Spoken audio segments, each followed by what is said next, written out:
ஜெயலலிதா அம்மா வந்து முதல்வரா இருக்கும்போது, அவங்களோட அவர் வந்து ஒரு மகன் மாரி ரொம்ப நெருங்கி பழகியிருக்காரு. மை சன் அப்படின்னு தான் அவங்க கூப்பிடுவாங்களாம் எப்பவுமே. அதே மாரி வந்து எந்த நேரத்திலும் அஜித்துக்கு ஃபோன் பண்ணி ஃபேமிலியோட வான்னு கூப்பிட்டு, வீட்ல அவங்க டின்னர்லாம் ஷேர் பண்ணியிருக்காங்க. ரொம்ப நெருங்கிய ஒரு உறவு அது.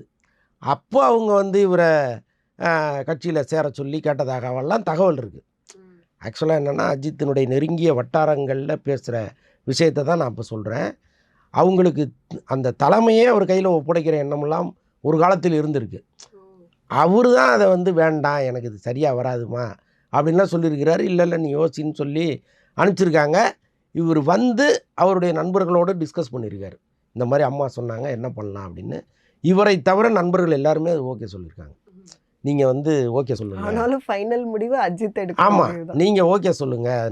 நல்லது தான். அப்படின்லாம் அவங்க சொல்லியிருக்காங்க. இவரும் ஒரு மூட்ல தான் இருந்திருக்கிறாரு. என்ன சிக்கல்னா, இவர் ஒரு முடிவு எடுக்கிறதுக்கு முன்னாடி அவங்க இறந்துட்டாங்க அவ்வளோதான். ஒருவேளை அவங்க இறக்காமல் இருந்தா, இந்த அரசியலே கூட மாறியிருக்கலாம்.